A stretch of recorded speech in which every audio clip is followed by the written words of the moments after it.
Hi, it's Michelle Turner. Thank you so much for getting the full movement assessment.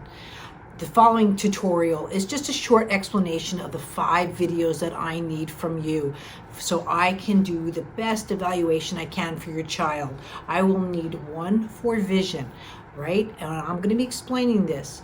1 for vision and how they work in play. I need 1 for their successful transitioning skills, 1 for their best play skills, and then a video for your concerns.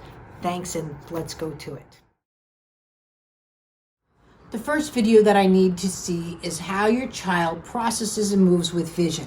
What I typically get is something like this: too close, too fast, or blocking the camera's view. What I'm just looking for is just this nice, easy, just a couple of little passes, very slow, of just seeing how your child just uses their vision. And that's it, real simple. This video is done at your child's level. Please, this can be done in lying down, while they're sitting, they can be eating, you can be doing this with their food. I just want to see how that they are using their vision in their typical daily lives, but I want to be able to see the eyes in this video. So in this video, I just want to be able to see your fine motor skills, which is vision and your hands. I look at vision and fine motor skills as the same, so it's still a part of vision. I'm watching your child's play skills. Now this can be done in lying down, even if your child cannot manipulate a toy. I just want a decent video of your child just showing their vision and their hands, breathing and functions, so I can look at their fine motor skills. We'll be looking at their play skills a little bit different in the other video. Hi, in this video, I would like to see your transitional skills, or the most successful transitional skills. What does that mean? Where they can transition from one position to another. For your child, it might just be transitioning in and out of breathing, and I'm fine with that, especially if your child's medically compromised. I'm happy to review that movement for them and where I can assist you. But most cases, it's, let's say, not rolling over, but from the back to the belly. Not just in sitting, that's a very static pose. I'm looking for them to transition from their back into sitting, or do they roll to their belly and push up that way? Whichever you're looking at as a transitional milestone, that's the video that I want to see here now for this one.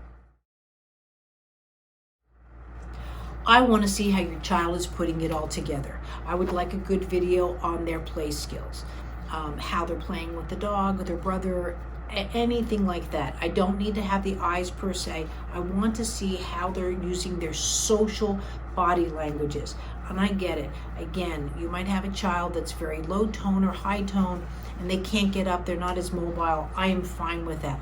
Even if brother is running around the room and they're just on the floor laughing and giggling, I really would like to see the way that they process play, or if they're in the high chair, that's fine. I would prefer them to be a bit more mobile versus being in a 5-point harness, let's say, where you find in a high chair or in a car seat.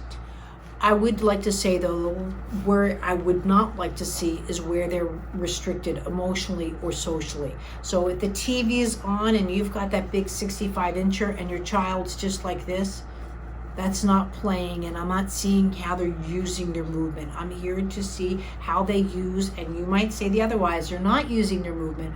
It's still the way that they're using it.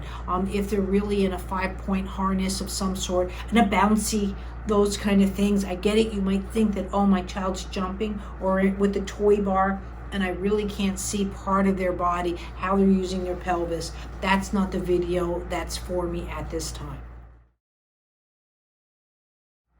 You obviously are coming to me because you have areas concerns, and I'm here to help you. I'm more than happy to look at a good video of what are your areas of concerns.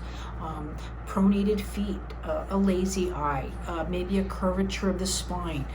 Give me a close-up, and then possibly too, if you have any type of x-ray or supporting evidence as to what's physically going on with your child, even an ophthalmologist report, this is where you want to include this well too in your presentation to me, so I can go through all of this. Remember, I am not a doctor. I'm going through here to look at the foundations of the way that they're organizing movements.